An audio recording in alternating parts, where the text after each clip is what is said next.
Bonjour et bienvenue à la grande édition de la télévision rwandaise. Le président de la République, Paul Kagame, interpelle tout un chacun à prendre soin et préserver les réalisations acquises car c'est le devoir de la responsabilité de chaque citoyen pour lui individuellement et pour le pays. Le chef de l'État a fait cette indication ce samedi lors des travaux communautaires Umuganda de fin du mois de mai. C'est dans le parc de Nyandungu, dans la ville de Kigali, que le président de la République, Paul Kagame, a effectué les travaux communautaires Umuganda. Le chef de l'État, en compagnie de la première dame, Madame Jeannette Kagame, a planté différentes sortes d'arbres dans ce parc afin de continuer à préserver la biodiversité. Ont également participé aux travaux communautaires de ce samedi les hôtes du Rwanda, présents donc à Kigali dans le cadre de la phase finale du tournoi africain de basketball Africa League. Suite aux travaux communautaires de ce samedi, le chef d'État en compagnie de la première dame du Rwanda ont procédé à l'inauguration du terrain de basketball appelé Kimirongo Sports and Community Space. C'est un terrain situé à Kimirongo dans le district de Gasabo de la ville de Kigali. Madame Jeannette Kagame a rendu visite sur ce terrain donc, de basket moderne construit avec la coopération de la fondation Imbuto, Basketball Africa League et autres partenaires. Ce terrain de basketball est équipé d'infrastructures modernes pour pouvoir accueillir des tournois nationaux et régionaux car il dispose même des lumières pour jouer pendant la nuit et aussi peut accueillir 500 spectateurs. Parlons du congrès. Maintenant, au Rwanda s'est tenu le 3e congrès des enseignants des écoles privées. Les représentants des syndicats d'enseignants et d'écoles privées indiquent que les opportunités des enseignants des écoles publiques et privées devraient être en mesure d'avoir les mêmes opportunités pour avoir les mêmes conditions de vie. Le partenariat normalement syndical, c'est la solidarité. Nous avons fait des fédérations régionales, des fédérations internationales pour se solidariser, pour échanger des expériences avec d'autres pays. Le Cinéduc, qui tient son congrès aujourd'hui, est membre alors de la Fédération de l'Afrique de l'Est, est membre du CCF, est membre de l'International de l'éducation. Nous sommes dans ces organisations pour se soutenir. Nous sommes alors venus pour leur montrer la solidarité. Nous savons que c'est un syndicat qui a traversé des problèmes. Alors quand nous sommes là, on se donne des expériences.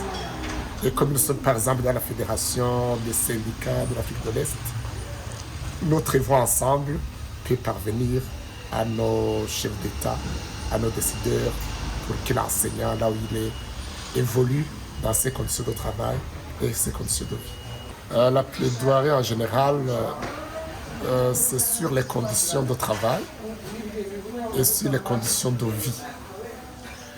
Quand nous parlons des conditions de travail, c'est tout ce qui est du matériel didactique, c'est tout ce qui est des programmes qui changent sans que l'enseignant ne soit intégré, sans que l'enseignant soit concerté.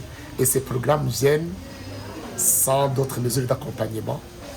Tu sais qu'il peut y avoir un programme, mais le matériel pour l'exécuter, les ressources humaines pour appuyer ne sont pas préparées. Deuxièmement, ce sont les conditions de vie. En général, l'enseignant est le moins payé des autres, travailleurs des pays. Alors qu'il a un travail qui nécessite beaucoup de courage, beaucoup d'efforts.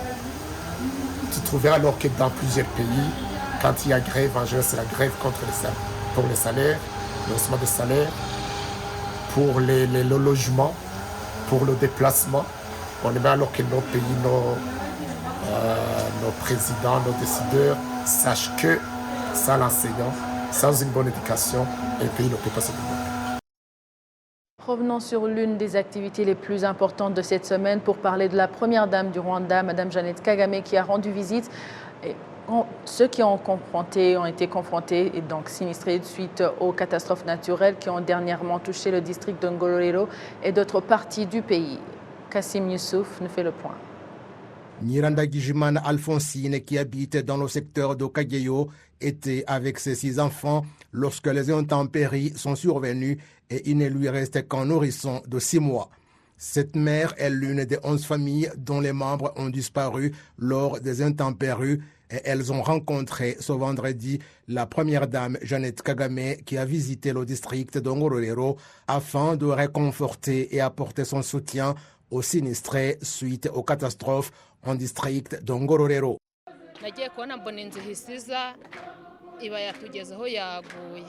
C'est arrivé soudainement et nous avons réalisé que la maison s'effondrait sur nous. Je dormais avec les enfants et j'ai pu protéger ce petit avec mon corps, d'où les cicatrices sur mon bras et mon dos. De mes 6 enfants, seul celui-ci a survécu. Les 5 autres sont morts. La première dame a réconforté les sinistrés et leur a rassuré que le gouvernement se préoccupe de leur sort. En tant que parents, nous sommes venus ici aujourd'hui avec un message de soutien et vous exhortons à faire preuve de patience. Nous vous assurons de notre soutien.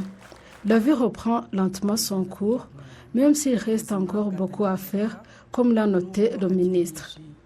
Nous remercions les dirigeants de notre pays et nos partenaires en développement pour les différents programmes et efforts qui ont fait en sorte que l'aide parvienne le plus rapidement possible à ceux qui en ont besoin. Le ministre de l'administration locale, Jean-Claude Moussabimana, a fait savoir qu'en général, les dernières intempéries ont occasionné une perte considérable tant en vie humaine qu'en biens et autres infrastructures, ajoutant que le pays continue à porter son attention aux sinistrés et a précisé que très bientôt, des logements leur seront construits dans un milieu non à risque. Un peu partout dans le district de Ngororero, l'on compte 14 sites qui hébergent 864 familles de 3559 personnes, dont environ 358 enfants de moins de 5 ans et 97 femmes enceintes. Un centre de développement de la petite enfance a été mis en place pour aider les enfants à poursuivre les cours et particulièrement pour les encadrer. Lorsque la première dame Jeannette Kagame a visité ce centre, elle a rappelé aux habitants du district de Ngororero qu'ils ont le devoir de s'occuper de leur famille en prévenant particulièrement les enfants contre le retard de croissance. Ce district est connu pour sa productivité agricole et le travail acharné des agriculteurs. Cependant, même si vous avez vécu les récentes catastrophes naturelles, malheureusement, il y a un autre problème que je pense que nous pouvons résoudre si nous travaillons ensemble, et c'est le retard de croissance des jeunes enfants. Permettez-moi donc de vous demander de veiller à ce que des mesures fortes soient mises en place pour lutter contre le retard de croissance, en exhortant les parents à donner à leurs enfants une alimentation équilibrée, en garantissant l'hygiène personnelle et la propreté dans nos maisons. La propreté est importante parce que vous pouvez avoir une alimentation équilibrée, mais que vous finissez toujours par avoir un retard de croissance à cause des maladies qui résultent d'une mauvaise hygiène. Les habitants hébergés dans différents sites en district de Ngororero sont heureux que le pays ne les ait pas abandonnés et qu'ils ont confiance en lui.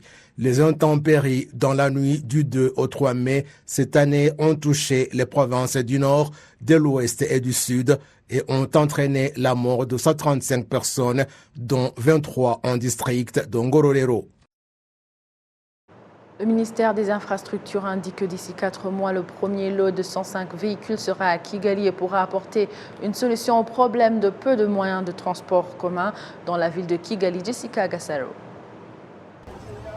Il est environ 20 h, la circulation est dense à la gare de Nyabugogo. Les gens cherchent des bus pour se rendre dans de différents quartiers de la ville de Kigali. Il y a ceux qui sont arrivés à 17 h et depuis qu'ils ont quitté leur travail, ils attendent toujours. Pendant les heures de pointe, le matin lorsque les gens vont au travail et les soirs quand ils rentrent à la maison, le problème est remarquable. Les députés de la Chambre des députés ont voulu savoir quand ce problème prendra fin, car les habitants de la ville de Kigali peuvent passer jusqu'à 3 heures sur la route ou à l'arrêt bus.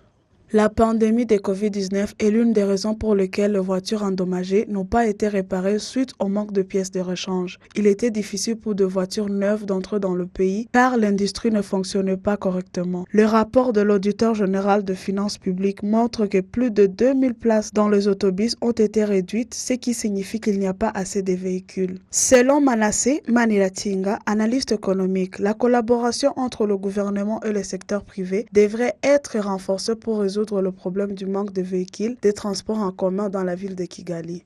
L'État soutient déjà les sociétés de transport de personnes où pour chaque passager, il paye environ 10 francs par kilomètre. Cet appui dure depuis 5 ans, ce qui peut être un frein pour les entreprises de transport de personnes. Lorsque vous analysez, le problème des transports en commun semble avoir dépassé la capacité des entreprises de transport. Il est donc temps que le gouvernement intervienne. Le ministre des Infrastructures, le Dr Sabimana Ernest, a promis que les 100 premiers véhicules arriveront dans le pays dans les 4 prochains mois. Jessica Agassaro, télévision rwandaise.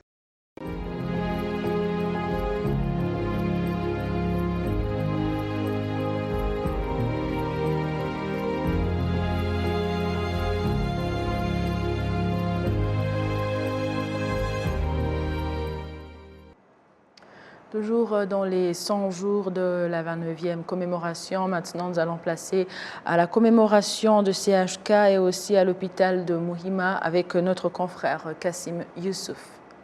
Dans son témoignage, la septuagénaire Kabadira Jeanne d'Arc est revenue sur la ségrégation et l'oppression que les Tutsis travaillant au CHUK ont subi.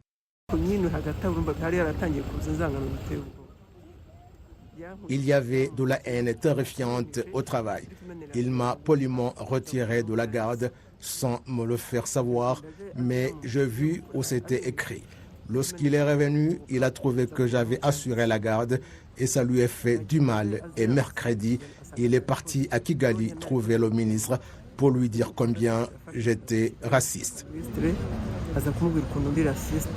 Le personnel de l'hôpital de Muhima et de CHUK disent que c'est terriblement honteux de voir que la plupart des médecins ont été massacrés par leurs homologues. Ils disent que cela leur sert de leçon pour beaucoup travailler de manière que ce qui s'est passé ne se reproduise plus. Les médecins de CHUK n'étaient pas considérés comme des personnes en charge de la santé des gens, mais on les voyait à travers les ethnies et en fait, on leur privait de leur capacité de soigner et on trouvait qu'ils pouvaient faire mal. La leçon est que nous devons préserver la vie des gens au lieu de la mettre en difficulté. Les dirigeants de ces hôpitaux exhortent les employés à combattre le divisionnisme entre eux, mais privilégier plutôt les valeurs de Ndumunyarwanda. Le CHUK a rendu hommage à environ 63 agents massacrés pendant le génocide perpétré contre les Tutsis en 1994.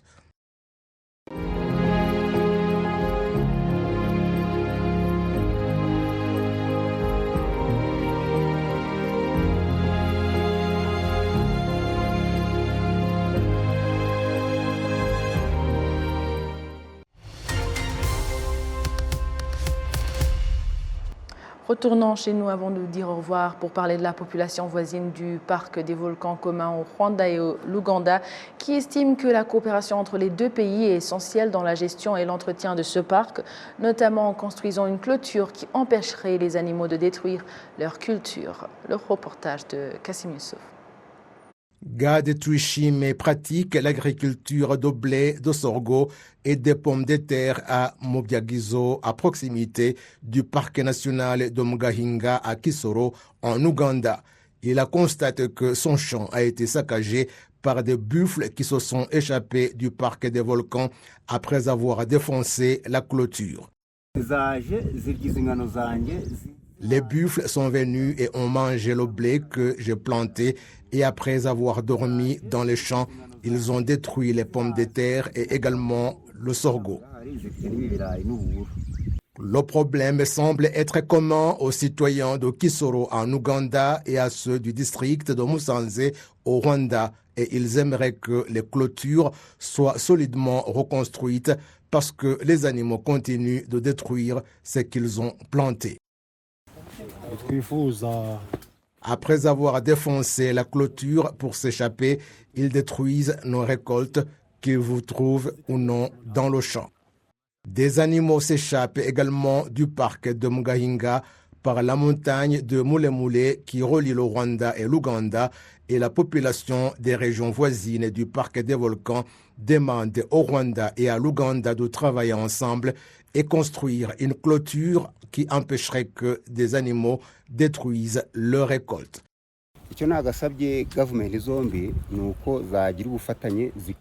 Nous demandons aux deux pays de travailler ensemble et de construire des clôtures solides empêchant les animaux de s'échapper et de détruire les cultures que nous avons cultivées. Le secrétaire exécutif par intérim Juvenal Mukeshimana a fait savoir que des solutions à ces problèmes seront bientôt trouvées grâce au Greater Virunga Transboundary Collaboration, qui est responsable de la conservation de la forêt des volcans que se partagent le Rwanda, la République démocratique du Congo et l'Ouganda. Si cette collaboration pour la conservation et la gestion du parc et des volcans est effective, cela apporterait une plus grande contribution au tourisme réalisé dans cette région.